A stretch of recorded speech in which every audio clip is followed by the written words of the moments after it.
Let the dancing begin.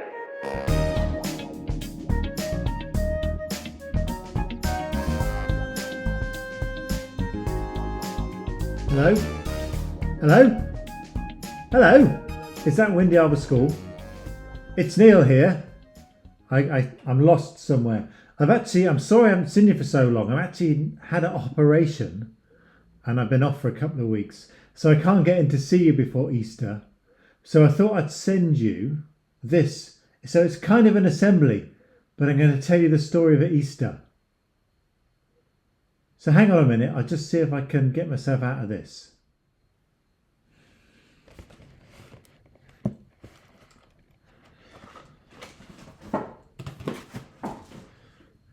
Ooh, there. Oh.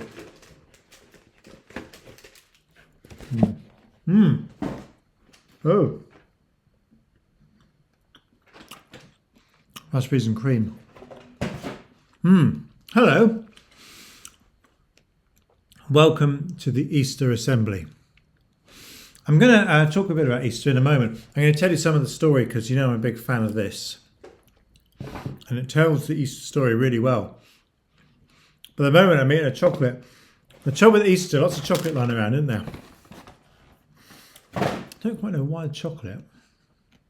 I mean, I'm not complaining.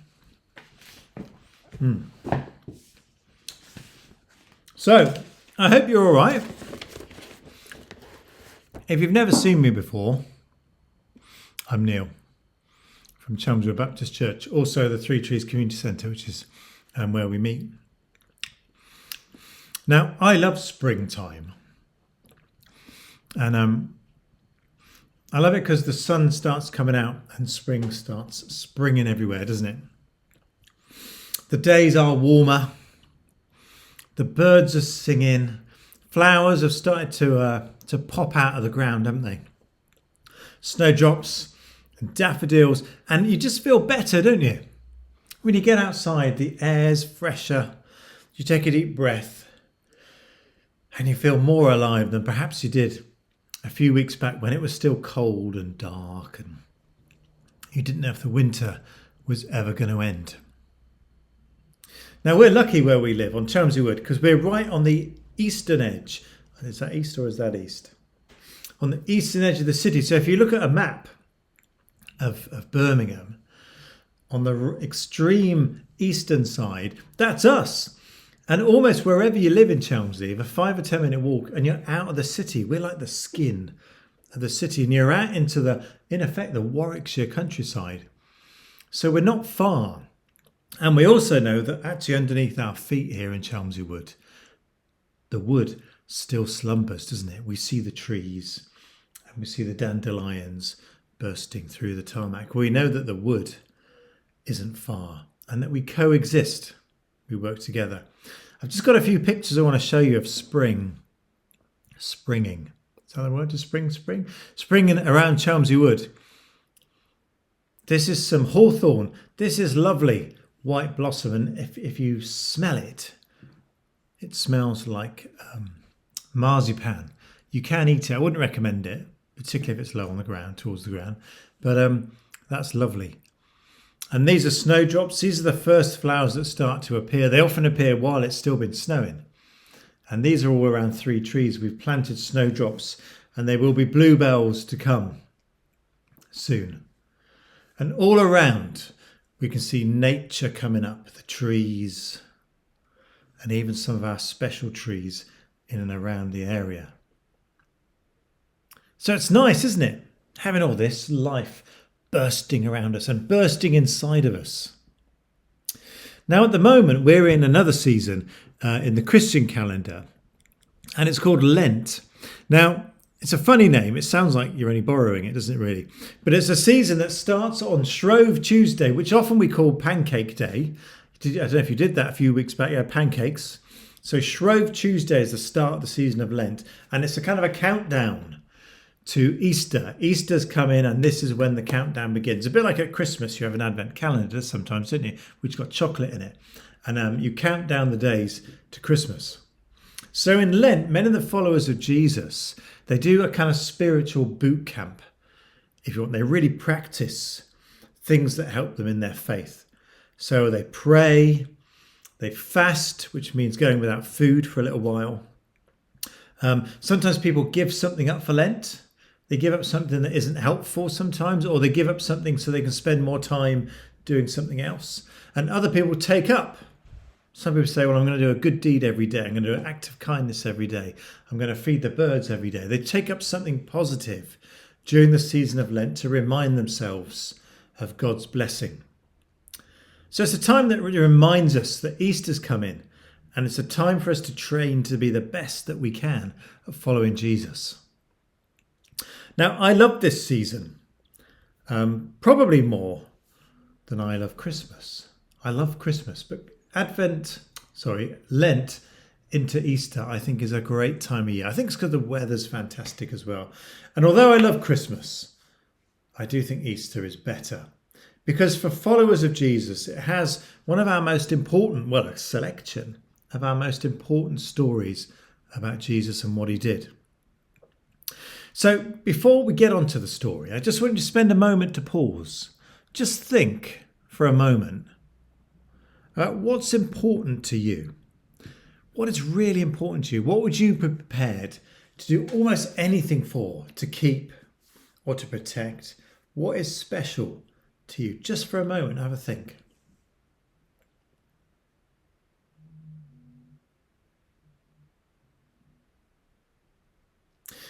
And think about people perhaps that are special to you, maybe someone in your family or a friend. What would you do to help them, to protect them? If they needed help, how far would you go to make sure they were all right?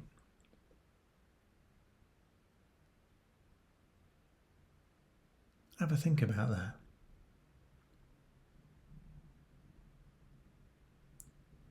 Now, the story of Easter shows us what God thinks is important.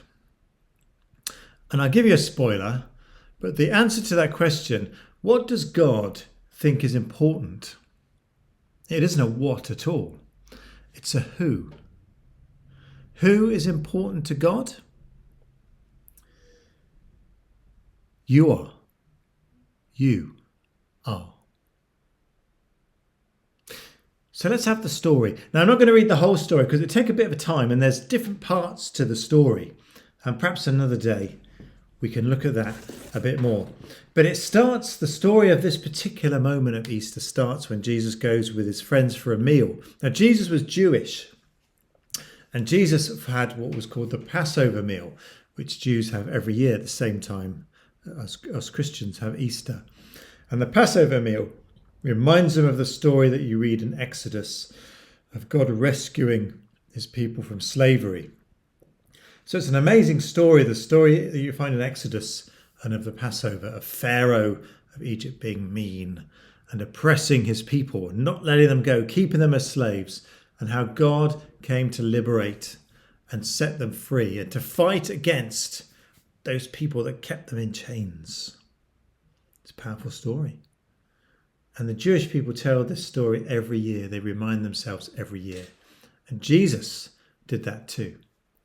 Now, for us Christians, we have a different understanding of that meal now. And we don't have the Passover. We have what we call the Last Supper. Now, Jesus starts with a meal on that evening, on the Thursday before what we call Easter Day. And he was sitting with his friends.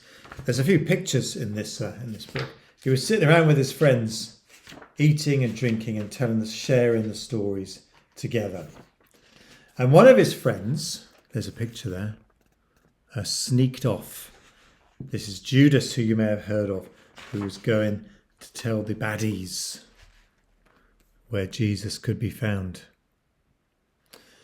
And then Jesus and a couple of his friends go to a garden called the Garden of Gethsemane, and there Jesus prays because he knows that the next few days are not going to be good. So Jesus is preparing himself, but his friends fall asleep. And Jesus is scared. He's afraid of what's going to happen. He doesn't want it to happen because it's going to be difficult. But shortly after that, the soldiers arrive and they arrest Jesus. And they take him away and take him to court, where he's sentenced to death. Now that's a bit of a strange and a harsh story, but there's more. I'm going to read some of this one because it's told very well in this book. "So you're a king, are you?" the Roman soldiers jeered. "Then you'll need a crown and a robe." They gave Jesus a crown made out of thorns and put a purple robe on him and pretended to bow down to him. "Your Majesty," they said.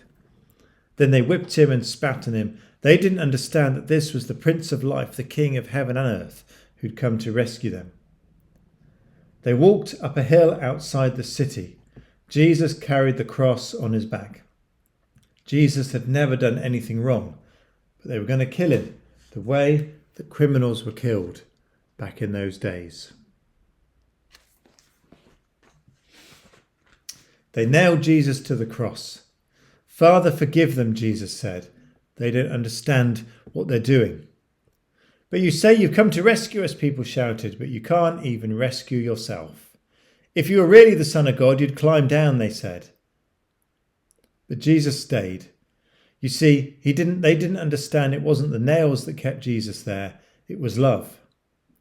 "Dad," Jesus cried, frantically searching the sky. "Dad, where are you?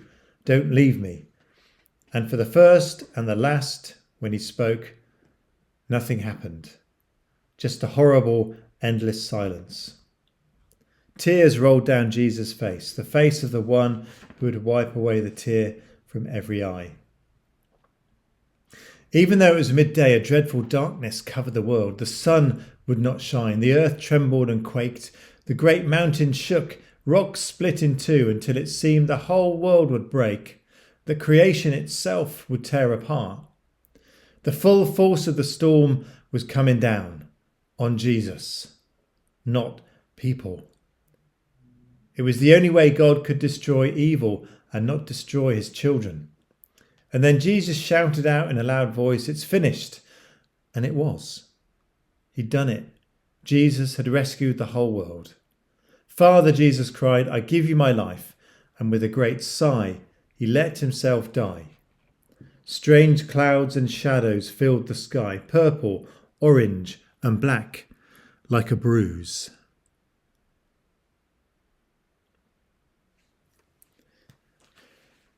It's a strange story, isn't it? And we think about Easter. Well, what about eggs? What about the good stuff? What happens?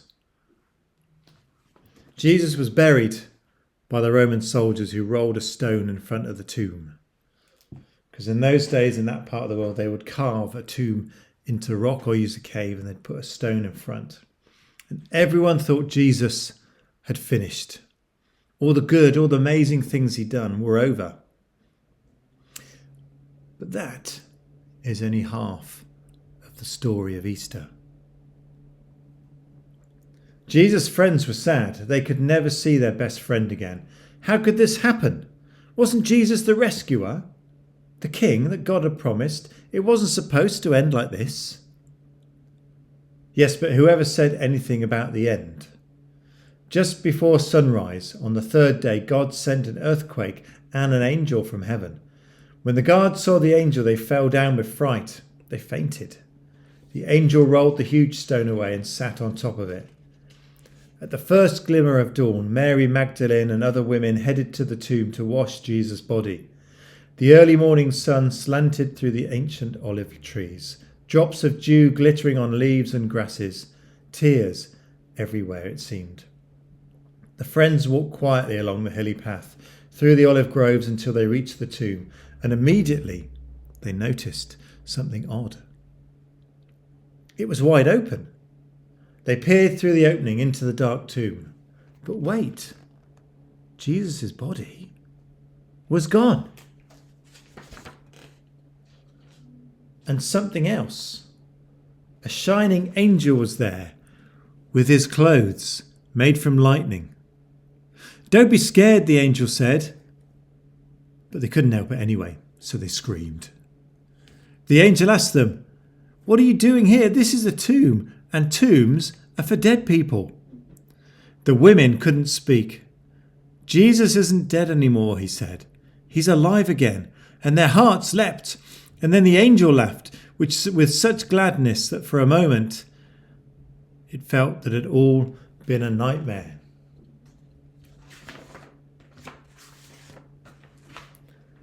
The other women rushed home, but Mary stayed behind. How could this be true?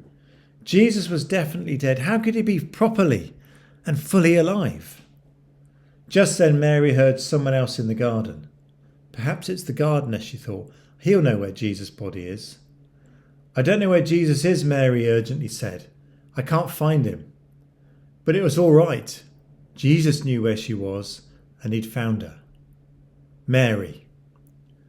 Only one person said her name like that. She could hear her heart pumping. She turned around. She could now make out a figure. She shaded her eyes and thought she was dreaming.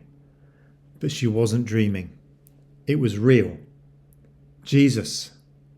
Mary fell to the ground, and tears filled her eyes, and great sobs her whole body, till she wanted in that moment to cling Jesus and never let him go. You'll be able to hold me later, Mary, Jesus said, and always be close to me, but now go and tell the others that I'm alive. So Mary ran and ran and ran. She'd never run so fast in all her life. She felt she could have run forever. She didn't even feel like her feet touched the ground. The sun seemed to be dancing across the sky, racing with her and shining brighter than she could ever remember in the clear, fresh air. And it seemed to her that morning as she ran as if the whole world had been made anew, almost as if the whole world was singing for joy. The trees, tiny sounds in the grass, the birds, her heart. Was God really making everything sad come true?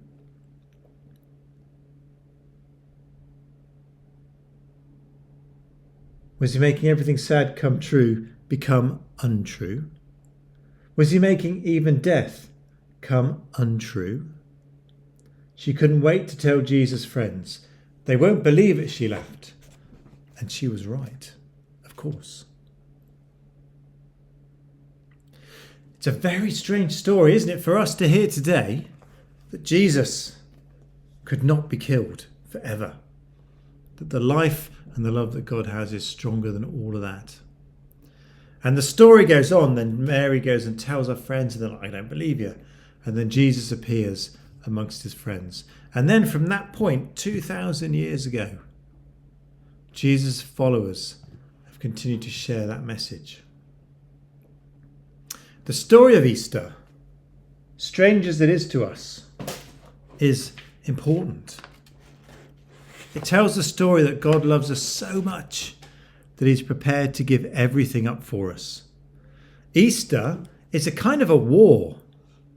It's against all that's bad in the world and in our lives. And it shows, importantly, that God has won. That love wins. That giving and sacrifice wins. The people who wanted to have power and to control others, to take the forces around us that are selfish or greedy or hateful or bitter, all these things Jesus took on the cross. And it looked like they'd beaten him.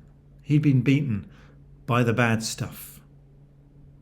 It looked like they'd killed him and had won. But the Easter story shows us that these things won't win, that God is stronger. Goodness is stronger than evil. Love is stronger than hate. Friends are stronger than enemies. Now, the big word for it is sacrifice, when we give something up to make something else better. And yes, it is strange. Not even the grown-ups really know how this works, but it does. But we know in our hearts when someone cares for us so much, when they give up for us, what they do for us makes a difference. It changes us and it changes the world. That's part of the mystery of being a human being. Part of the mystery of God. We're going to pause now. You know, it's our habit to do a 1 minute meditation. So we're going to have 1 minute just to think things through before we finish. So get yourself comfortable. Sit in a chair or on the floor. Put your hands by your side. Breathe deeply. And for 1 minute, let's think.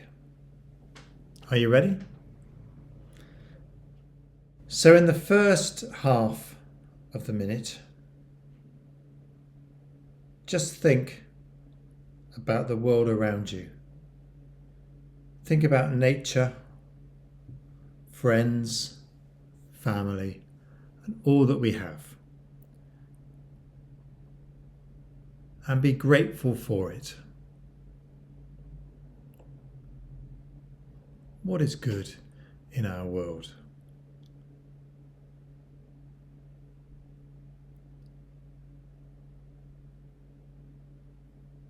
And now think about people who make sacrifices to help others. People who work in hospitals or medical care, in the armed forces, schools, shops, volunteers in our community. Just be grateful to the people who help us.